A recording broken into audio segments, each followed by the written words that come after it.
Now we're talking. Now we have something. Hi there, Hi. Miss Dirty. How are you doing today on this fine evening? Oh, you mean after my 9-hour drive to Burlington? I'm great. Sorry about that. I can't help you with that one. No, you can't. But I'm here, and it's gorgeous, so it's great. Well, I don't know which is better. I think I prefer the 9-hour drive than it being 2 o'clock in the morning. Yeah. Well, the 9-hour drive would have been easier if I hadn't been so tired to, when you're just driving and you're so tired. Yeah. So Where was the 9-hour drive? From where to where? from New York, from where I live, up to Burlington, Vermont, which is where that the virtual Yes, climate yeah. summit's happening. Yeah, Cool. Is that tomorrow or is it tomorrow next and week? Thursday, 2 days. Oh, wow. So it's Yeah, long. I didn't realize. I thought it was like a couple of hours kind of thing. yeah. No, it's a 2 day summit. I'll see if I can get. I'll send. I mean, in all your free time, I could send you the Mhm. link if you wanted to check it out. Yeah, cool, for sure. That Yeah, sounds amazing. yeah. So how are you? Oh, yeah.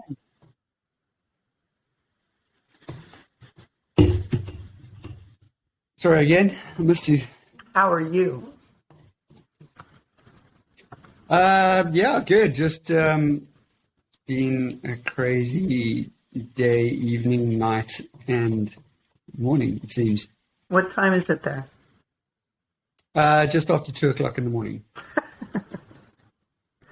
Right. Well, superhumans like you don't really sleep, right? So, A couple hours here and there, all helps.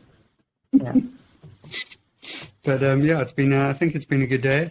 Um, the film launched today, so it's been a lot to try and get ready. A lot of stuff for social media. A lot of trying to put these kind of things together, which also are new platforms where hopefully we're streaming on other platforms at the same time. Right. And even if it isn't, we'll know afterwards, and then we'll learn for next time. So it's You're right. awesome either way. We'll But have the a good nice news is chat. that yeah, the good news is that this is a recorded studio, so we can repurpose it for afterwards, and then we can fine tune the systems and stuff going forward. All these new digital platforms are, as you know, and we've discussed before, they're pretty fascinating, and they can be quite daunting and overwhelming because we're trying to keep up with all the different options and how you can stream and how you can share and how you can collaborate and all these kind of things. But they are quite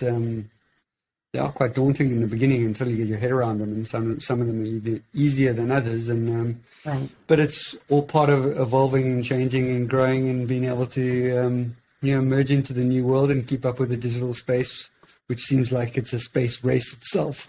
Yeah. I mean, it's exciting. It's like hosting your own TV show. I mean, it really is. Right. And then Yeah, and I see find it who joins fascinating in a in lot of ways also and because yeah, go ahead. I didn't say anything. Yeah, and I think just also because it just makes you realize you can be a digital nomad from literally anywhere, and I find this whole space quite transformational because my sort of end goal in the next sort of 3 to 5 years is to be sailing around the world and be able to do a lot of this kind of stuff remotely. So being able to write, being able to do a podcast, be able to do talks virtually, workshops virtually, write ebooks, all that kind of stuff. So it can be completely digital, and I can do that literally from anywhere. And it's becoming more and more acceptable and easier and more efficient to be able to do that from anywhere. And you could be doing the same thing. We're so used to being tied into a location for specific reasons, but it's becoming less and less necessary to do so, which is amazing. That is amazing. I mean, one of the things about the pandemic is I used to be a school teacher, and during the pandemic, so many kids needed like private tutors. So I was able to just teach kids digitally like this. Like, we would have a meeting online, and I never had to leave my house. It was really, Wow. it was amazing. Yeah. Yeah. And I thought of that, like, you can take that anywhere you want and teach from Yeah, any continent. and your house can be anywhere. It can be Exactly. a roving RV. It can be a RV that's on the ocean.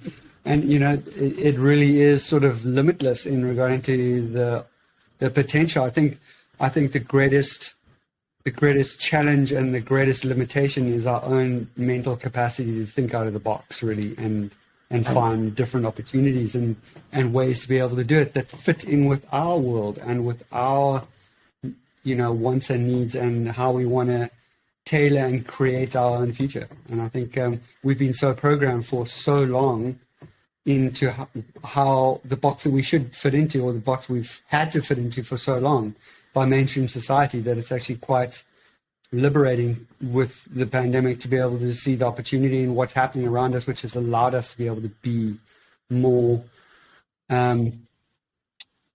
transient and be able to work from anywhere. And I think that's a massive blessing in disguise if you see it that way, and then decide to tailor your life or your life's work to mold into that space. Right. I mean, I think that's so true. In terms of with technology and everything that's happening, it's like we have to drive the technology. We have to decide how to use it and where to go, rather than the reverse. I mean, I see, like, sometimes it feels like it's just a tidal wave that just, breaks over us. And no, we've got to decide what we're going to do with it.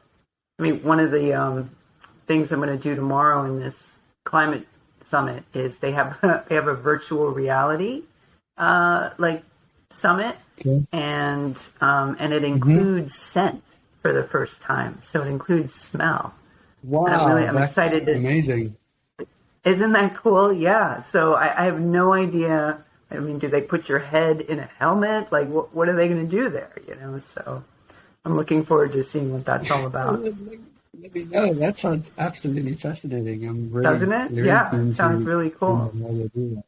Or maybe they tap into your senses in a different way through sort of a touch points that are on your nasal, or through your own head. You never. It's interesting. Cool. All this new technology. There's so many different ways to be able to tap into your senses that we don't think of in the mainstream, that we're not used to. But the potential it's really limitless. It's super exciting if you choose to see it that way. It's just, like we've been talking about in a lot of shapes, ways, and forms. It's like, how do you see it? Do you see it as an opportunity, or do you see it as fearful and step away from it and not confront it head on and not lean into it as an opportunity and get overwhelmed in the beginning, but the more you do it, like anything in life, just the more comfortable you get at it, and then you just adapt and it becomes your new norm. So it's just really transcending and facing your fears and limitations, like we've spoken about with a lot of people. Quite interesting. It's just a digital version of the same thing, really, which is interesting. It's sort great. of applies to so many different facets of life. It's great. Well, thank you also for just sort of spearheading it. I mean, I was thinking just plain old Facebook Live. This is a much nicer package, to be able to capture it and repurpose it is really helpful. Yeah, well, let's see how it goes. We do it. I find it fascinating because I often force myself into these kind of really uncomfortable spaces because I have to. And if I put myself in that situation, then I have to learn really quickly. And if it doesn't go right in the beginning, that's okay, because then I learn for next time. And like my first session this evening for the other interview I did, I don't know, whatever, 10 o'clock, 6 hours ago, also had its own sort of technical challenges, but it actually worked out really good. So I've already learned a lot, and this is a test for me because I'm going to be launching my podcast in a month or two's time. So I'm going to be using this platform to be able to do that with. So it's a podcast, but it's actually a show at the same time. So I can have guests and make it more interactive. which is great. And it's a podcast with a difference because it gives back and plants trees and gives back to education and kids and nature and stuff, which is very unique. Cool. Like sort of everything I try and do is something different and not like all others. I was thinking that as I fell into this Airbnb, this place where I'm staying, like maybe an hour ago. Like I got here a little late, and my hair was like standing straight up, and I was like, "Oh my god, I got an hour, and we're gonna do this interview." And then I realized I'm like, it's the only way to learn something. It's just don't think about it. Just get into it and figure it out when you're in it. Yeah, and I think we spoke about that as well a little bit before. Is like exactly like Richard Branson used to say, like figure it out. Like don't say no, just say yes, and then figure it out as you go. You can learn. Don't say no because otherwise you'll never learn. But say yes, and then even if you don't know how to do it, just figure it out as you go. We live in a digital age where all the information is there, and if you don't know something, just Google it or YouTube it or something. There's a solution for everything these days. We sort of don't really have an excuse not to try and learn, which is awesome. Right. But it can be uncomfortable, right? It's like, you get pushed into those corners. Uncomfortable is uncomfortable, but uncomfortable is good because that's where we learn and grow the most. And I think that's what I find really exciting about trying to do anything new. We've got to force ourselves to do new, scary stuff all the time. Otherwise, we're not growing. It's true. Yeah, it's true. You get complacent. Yeah. So I'm a stand-up paddleboard journal. Apparently, you watched a really interesting film. You want to tell me a little bit about it because I never heard. You never saw it. Well, let's start with that interview. I think I'm going to be interviewing you, other way around. No, you do that all the time. No.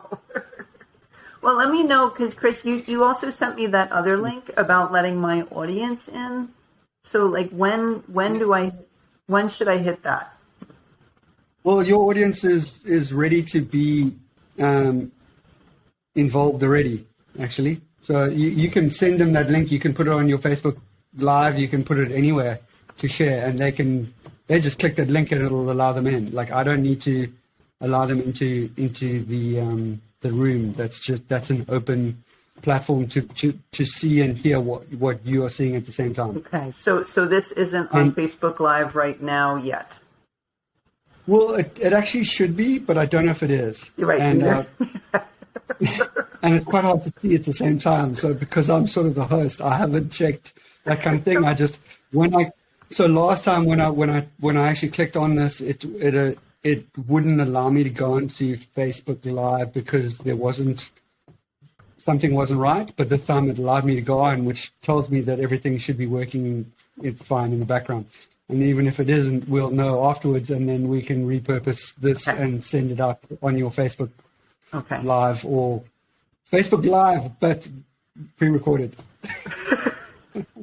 Wait, a lot of things turn out like that, don't they? Okay, so I'm not going to worry about it. Okay, so I'm not. Yeah, it's a new virtual world, and if it ends up being a couple hours afterwards, and it goes on, then it doesn't really matter. Like as an example, when I went down to Mexico a month ago, I did a virtual talk for a company in the States and in South Africa, and even though it was virtual live, I actually pre-recorded it 2 days before, packaged it, and sent it to them so they could stream it live, but without worrying about the technical challenges because it had actually already been done and it was perfect.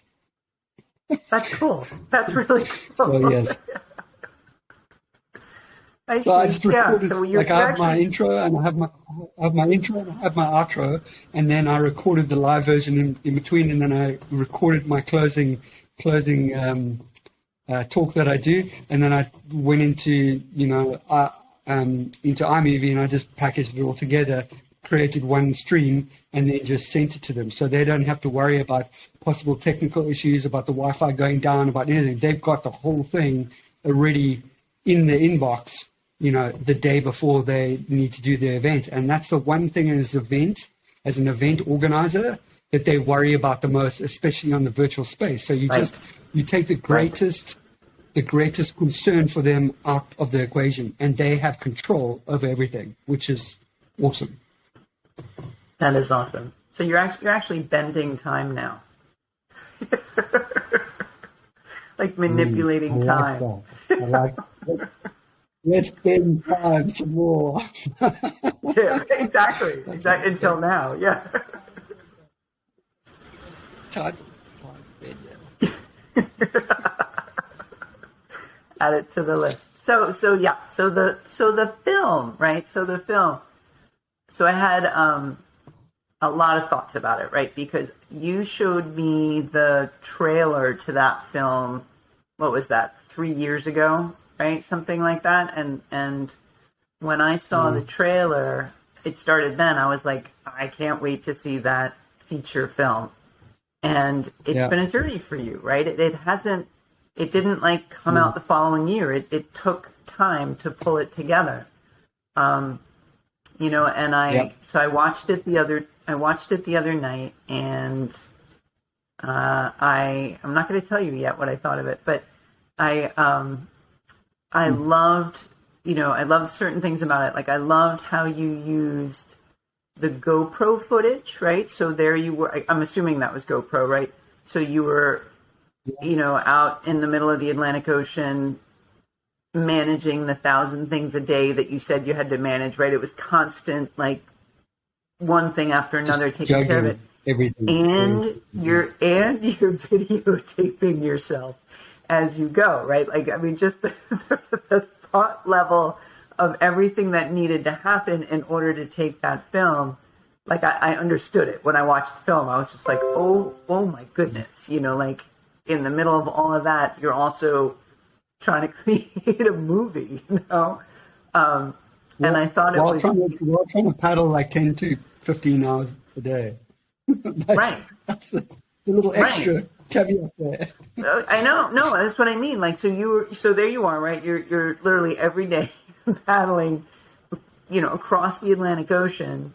Things are going sideways all the time, right? As you said, there's just things to be fixed and managed and taken care of, and water to be made, and X, Y, and Z. And meanwhile, you need to create sort of digital content, for the film that you're building at the same time. And and I thought in the end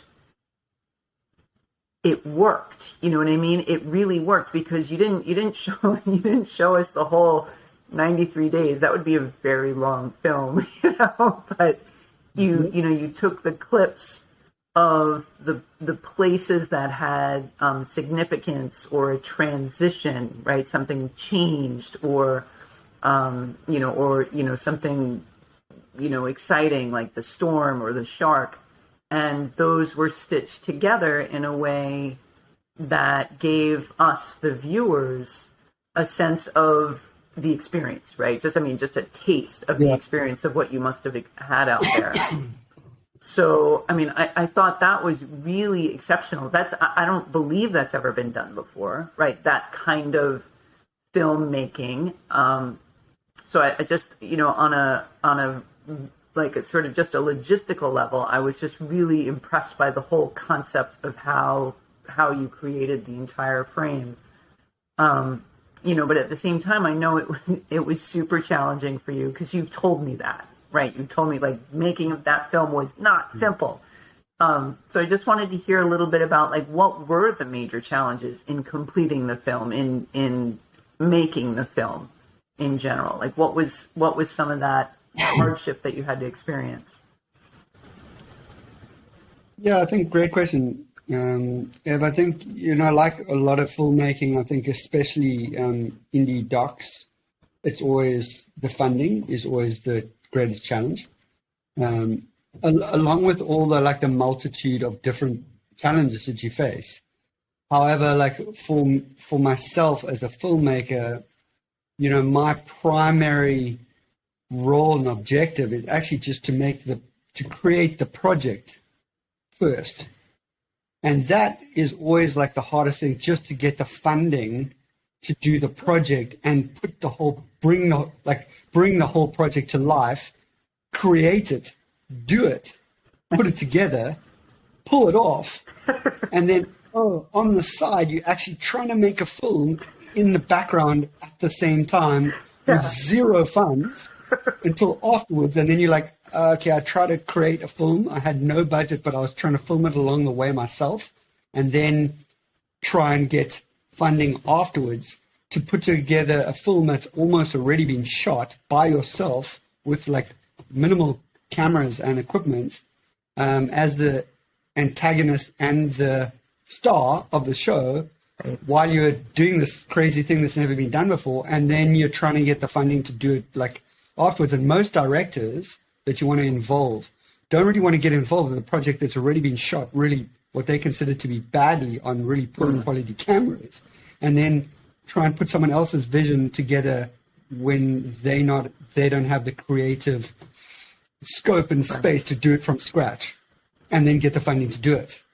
So I think that's a really big challenge. So, having the vision to do that, and then finding other people to be able to then step into that space to be able to collaborate with that and lead with that, and then still be able to give them the license to be able to add their creative magic to it. Right. And how they're going to be able to do that, and how they're going to be able to record and film new stuff that's going to work with that, and then put together that all in one package that all merges and makes sense and creates a very unique story with a theme through it that doesn't look really weird when you're putting all these like really basic raw footage together with really well shot interviews and stuff, and make it all work together, I think is a really big challenge. And we had, quite a diverse team that got involved in the project, from a guy that I knew from South Africa that, I'd surfed with before and knew that was involved in film. The Mason brothers got involved.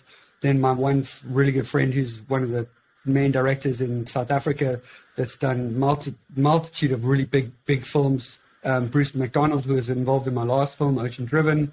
And then he got involved, a really phenomenal director from the States, a guy called Joe Piscatella, who actually has been the director of multiple really big docus, one that was actually won Sundance and got sold to Netflix for an extortionate amount of money, called Joshua, which is phenomenal film in himself. And he's an amazing individual. And he really helped balance everything and pull everything together in the right way to be able to, and also to be able to manage different people's expectations and also different people's visions. Like I had a very clear vision for the film, the other directors had a different vision, and so did he. So it's about balancing that up.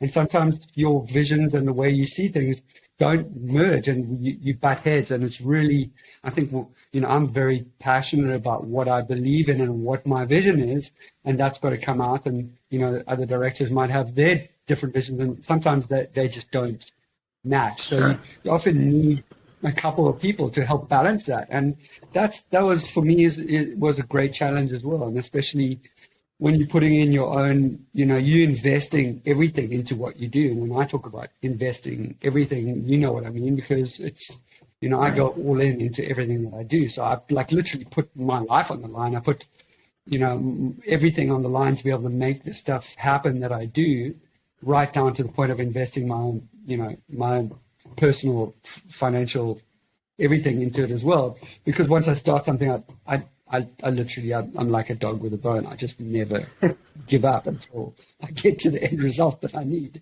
And no matter how long it takes or what the challenges on the way, I'm going to get there. It's just a matter of how and when. That's why you ask, well, why did it take so long? Well, because I just never give up, no matter what happens along that journey. And then just, by worst case chance, we got the film finished a year and a half ago. And we were just about to finish, we got it finished, and then we're just about to launch it, and then COVID hit.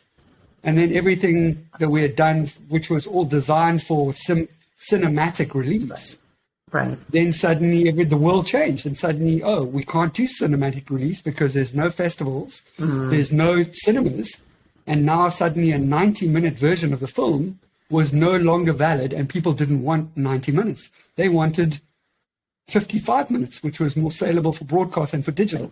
So now we had put everything into a 90-minute film, and now suddenly everybody wanted a 55-minute version. So we had to try and find another, I don't even know what it was, $50,000 or whatever, to cut the whole film down by 30% or more. Which, when you think you've got this taken you 2.5 or 3 years to build this masterpiece, and you just like done it on a shoestring to be able to just get ready, and then suddenly you've got to cut the whole film by 30% and find another 50K to do so when you really were tapped out on every single level, and not knowing when you're going to be able to recoup that money that you invested. I mean, the half the reason why I'm here in South Africa is because I've got to sign documents on selling my house, because I was going to recoup the money that I thought I was going to invest in that, but it didn't happen, and it's not 2 years later. So, you know, there's so many challenges that most people don't see in regard to making this kind of film, especially when it's so grassroots, you know. And I think that's the same applies. That same vignette, that same narrative is the same in The Crossing. You know, people have no idea like what goes into making a project like that happen, like behind the scenes, and what you put on the line for what you believe in. And you've got to be so driven by passion and powered by that, like a purpose greater than yourself and world records or anything else. It's got to be bigger than you. It's got to be about something bigger than you and more than you. So with me, it's very simple. Like, since I stopped, you know, competing in the big wave surfing stuff, and I got more into the stand-up paddleboard side of things, and I started doing these like world records, whatever, 12-hour, 24-hour Guinness World Records and stuff, and I started attaching the charities that I was passionate about, and then I realized like what impact I could make, and suddenly then life became very simple for me, because then you realize like, wow, like what I do impacts on people and it changes people's lives. And when you can have the ability to be able to do that, whether it's inspiring people or paying for operations or feeding little kids that don't have enough money for food or education, or pay for like conservation or whatever it is, then suddenly you feel like you have this massive responsibility and a duty to fulfill it. And then everything becomes really simple. And then you're powered by something greater than yourself, which is actually giving back and making a difference and making an impact. And unfortunately, that's the path that now I've chosen, and it's very difficult to let that go, because you know, when you get a lot of messages from people all over the world, like telling you how much what you do has helped them get through a difficult time, get through a difficult challenge, get through, you know, cancer, or their father or their mother, or just help them in like multiple different ways, then suddenly every time you get another one of those messages, it reaffirms what you're doing and that it makes a difference. And as long as that continues to happen, I will continue to go on that path, no matter how difficult that journey is and can become. It's cool, Chris. That's amazing. Sense? I mean, of course it makes sense, you know, and it sort of ties into the next question I had, which was, in the film, you have this great segment, right, where you finally got out past the storms and you're out on the Atlantic headed for Antigua, and there's a segment of where you're really exhilarated. You're like, I'm out on the ocean, like I'm here, I did it. And then a little, not long after that in the film, you know, there's a challenging segment where you're like, this, you know, you don't say this sucks, but you're like, this is really hard. You know, I had a really bad night. It's really hard. And you know, and my question was, you know, how do we move beyond that initial exhilaration, right? Like when you first begin to accomplish something, or you first begin the steps towards a goal, right? And we have that huge burst of exhilaration, and then the work has to happen. You know, the exhilaration comes, but it's going to go. And then, you know, and then what, right? And then how do we manage in the film? And I know on your Crossing, you had to manage your energy day by day, right? So even in the moment of exhilaration, I'm sure you were sort of containing that sense of excitement because there was work to do, right? You were like on day 9 or 10 then, right? And you had another 83 days to go. So can you just talk a little bit about that? Like, how, you know, after that moment of inspiration, and then like it falls off again, right? Because that's just what happens in life. How do you find the strength to keep going the way that you do? That's a great question. And I think I always try and think of answering those kind of questions with giving people examples that are really easy to connect with. And I think the best way I can answer that is like for people to be really successful in whatever they do. Like a lot of people that want to start a company, like a startup is sort of the same, is you got to, you're so passionate about it in the beginning, and then like you get through the phase of launching the product or the brand or the company, and then you go through this super highs, and then you dip, and then you start getting all these like ridiculous amount of challenges that start coming your way, whether it be funding, financial challenge from left or right, or this or that, and it just becomes quite daunting and overwhelming. And the difference between the best and the rest is that if you don't love what you're doing, you'll give up. And the difference is that you've got to be really passionate about what you're doing, because if you're not, that's when you run out of steam. And if you're not super passionate, you don't love what you do, then you just run out of steam, and that's the end of it. And then it's really difficult to keep on going through the really difficult and challenging times. Whereas if you're super passionate about what you're doing and you have a why that's really strong and powerful, then you can start, then when things get tough, then it's not about you, then it's bigger than you, and then you can start tapping into those. And I almost like call them my layer cake. It's like a cake with like multiple different layers. And if you have enough layers in your cake that keep you going and the reasons why, then every time you get down, or every time you hit another challenge or another setback, you start from the top of your cake and you start working your way down. And by the time you get halfway through your layers, you're like, that's why I'm doing it. And that's why I'm going to keep on going. And no matter what happens, I'm going to get through it because of this. And you build so many layers that no matter what happens or what comes your way, by the time you get halfway through your little layer cake of reasons why, you're already back onto like, okay, let's do this. I'm going to carry on going no matter what. And a lot of people get overwhelmed. Like they get so overwhelmed of like all the challenges that come their way or all the obstacles, and they start stacking. And you've got to learn to be able to segment the ones that are really, really, like really bad and need to be dealt with an immediate sense of urgency and deal with them immediately. And then other ones, you've got to like let go and just focus on what's in front of you and get through that like one challenge at a time, like one obstacle at a time. Because if you start letting them stack, then they become overwhelming. Right. You've just got to focus on what's in front of you, take care of that, and then move forward to the next one. And that's why, like, there was a little mantra that I built into my whole journey, which I learned along the way, which is just like one stroke at a time, 1 hour at a time, 1 day at a time.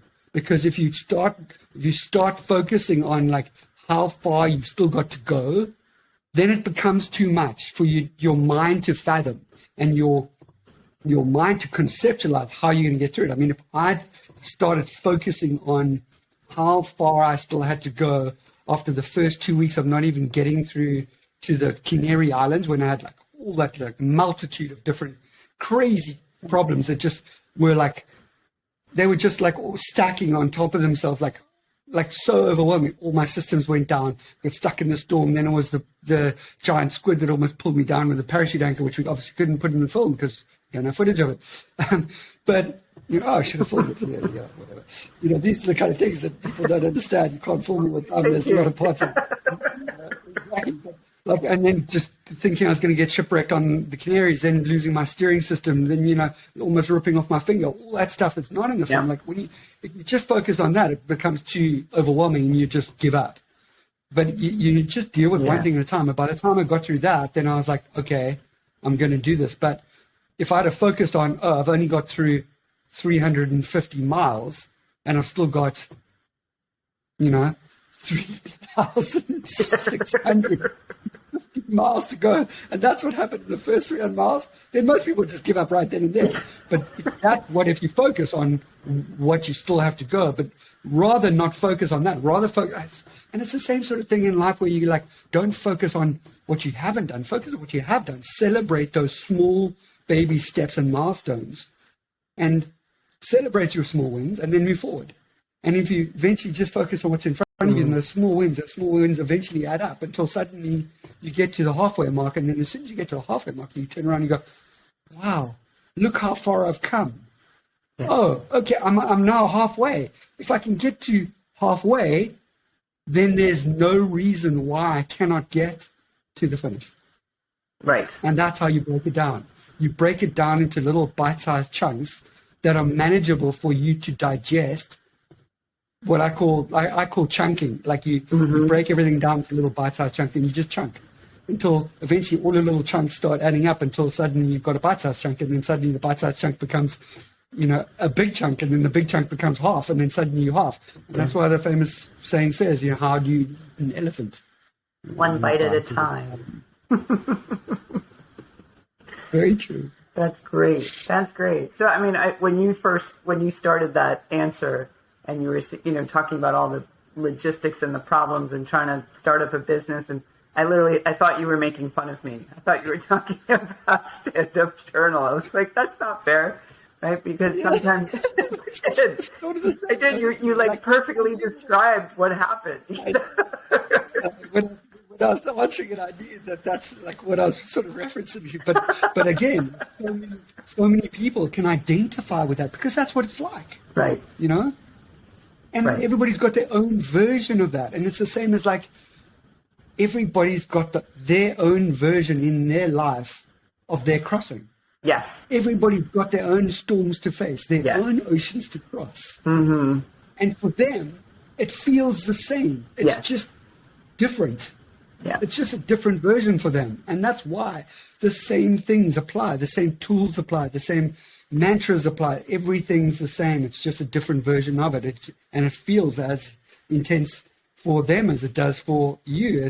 But it just gives them more hope and more inspiration when they get a really unique story like that, like a story of sport which transcends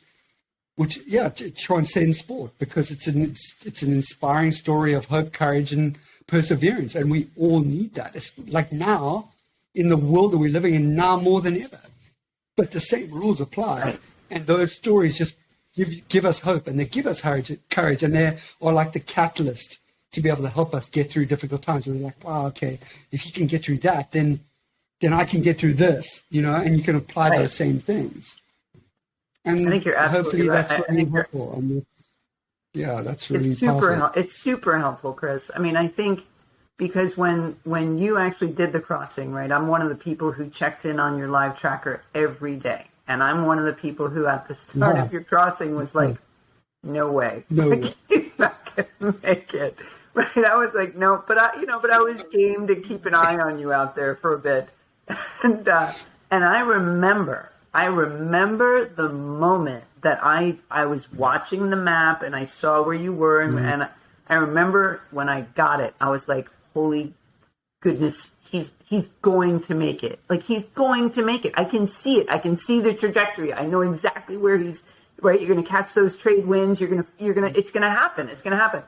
And it was like my entire mind just like exploded, when I realized that this impossible journey that I didn't believe was going to happen was going to take place. And then from there, right, then all I wanted to do was like be a part of that, every day I was checking the tracker, and every day I was, like with you 100%, because, and in the conversations we've had since then, I don't ever plan on paddling across the Atlantic Ocean, but what you did inspires so much, because it does take the impossible and put it in your hand, right? And say like, well, you decide if you think you can or you think you can't.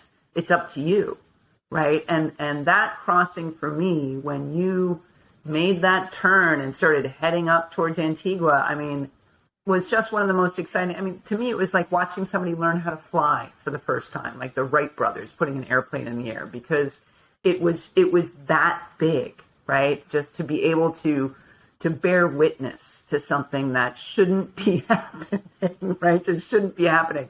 But it did. And I totally agree with you that the story of last known coordinates is so important.